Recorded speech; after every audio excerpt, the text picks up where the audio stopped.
All right, today we're going to dig into this really powerful idea from a lecture that's over a century old, but wow, it might just change how you see everything around you. It's called Acres of Diamonds by Russell H. Conwell, and its main idea is, well, it's surprisingly simple. You might already be standing right on top of your own personal gold mine. I mean, have you ever had that thought? If only I lived in a different city, or if I just had a different job, or, man, if I knew those people, then I'd finally be successful. It's such a common feeling, this idea that the grass has got to be greener somewhere else. That exact feeling that our big break is just over the horizon is at the very heart of this incredible story that Conwell used to tell. It's about a farmer who basically traded everything he had for a dream of finding something more somewhere else. Conwell really summed up the whole tragedy of this farmer's life with just that one sentence. But to really feel the full weight of those words, we need to hear the story of a man named Ali Hafed. So, picture this. Ali Hafed is this wealthy guy living near the river Indus. He's got a huge farm, orchards, money. He's doing great. And as Conwell put it, he was contented because he was wealthy, and wealthy because he was contented. He had it all. But then, a priest visits and starts telling him about diamonds. These incredible gems, so valuable they could make him a king. And get this, that very night, Ali Hafed went to bed a poor man. Not because he'd lost a single thing, but because he was now deeply discontented. He became obsessed. So he sells his farm, leaves his family behind, and starts this desperate, globe-trotting search. It's a tragic quest that ends with him totally broken in rags, throwing himself into the sea in Barcelona. And here's the absolute gut-wrenching twist. Back at the old farm, the new owner is out by a stream one day and spots this weird-looking black stone. Well, that stone turned out to be a massive diamond.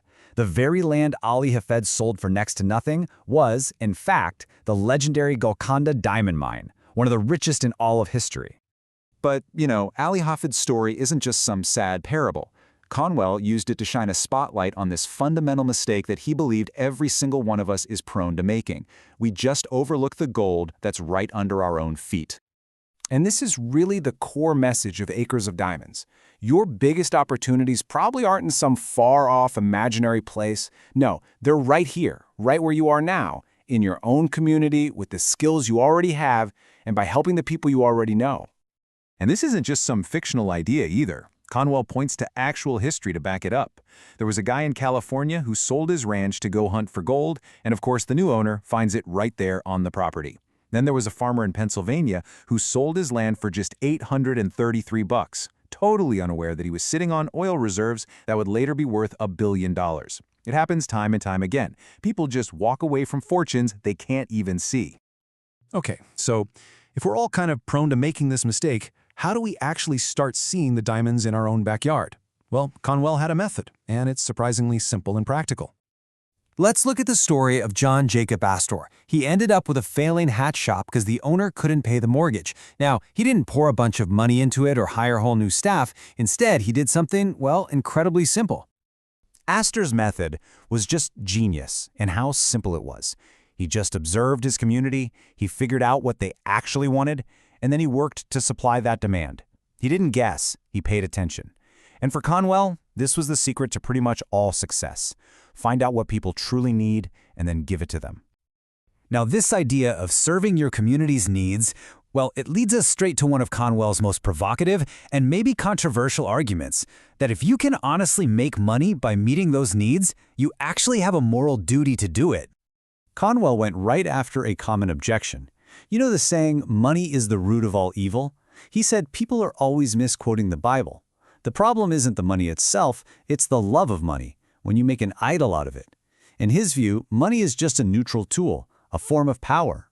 And in the hands of a good person, that power can be an incredible force for good.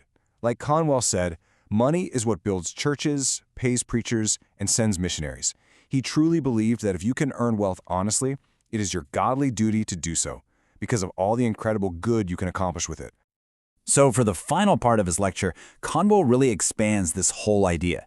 He takes it beyond just wealth and into a much bigger concept. It's not just about finding riches, it's about finding true greatness. We usually think of greatness as something that happens on this huge national stage, right? Like being a president or a famous general or some huge celebrity. Well, Conwell just completely rejected that whole idea. For him, this was the real definition of greatness. It's not about the fancy title you hold, it's about the positive impact you have right where you are with whatever you've got. True greatness is about serving the people right around you. So the ultimate takeaway here is really a powerful challenge. Stop looking for greatness somewhere else, in some other future time. Be great now. Be great right where you are, in your town, on your street, in your own home. That's where your real acres of diamonds are found. And that leaves us with a big question that sits at the center of Conwell's entire philosophy, a question for you to really take with you. What opportunities to serve, to create, and to prosper are sitting right there in front of you, just waiting to be discovered?